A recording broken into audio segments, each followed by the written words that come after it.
Il est 2 heures du matin. De part et d'autre du col du Pertuis, des dizaines de camions et de véhicules abandonnés immobilisés le long de la route.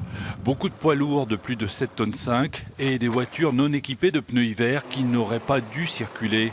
Dans ces conditions, pas facile d'intervenir pour les chasse-neige. Vas-y Fred. Ça va.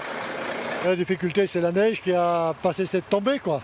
Toute la journée, et puis les véhicules, hein. Surtout quand on est sur une base avec des cols. Et donc on est coincé, c'est ce qui nous coince. Depuis le début de soirée, la RN 88 est interdite à toute circulation de Firminy aux portes du Puy, mais quelques automobilistes essaient tout de même de s'aventurer.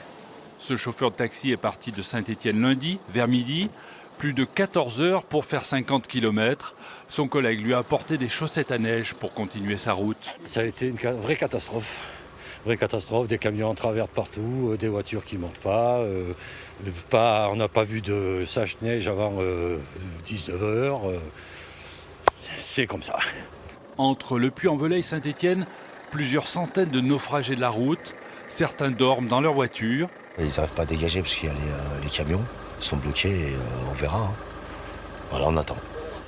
D'autres ont été secourus par les pompiers et mis à l'abri dans des centres d'hébergement pour la nuit. En tout, 900 personnes ont été accueillies par la Croix-Rouge. C'est des chauffeurs routiers, c'est des familles, c'est des enfants en bas âge, puisqu'on a un petit de 4 mois et demi. Donc c'était des gens qui étaient des naufragés de la route. On a des duvets, on leur a donné à boire, à manger, pour qu'ils puissent au moins se restaurer et puis essayer de dormir un petit peu. Toute la nuit, des pompiers, des gendarmes, des agents des routes ont été mobilisés.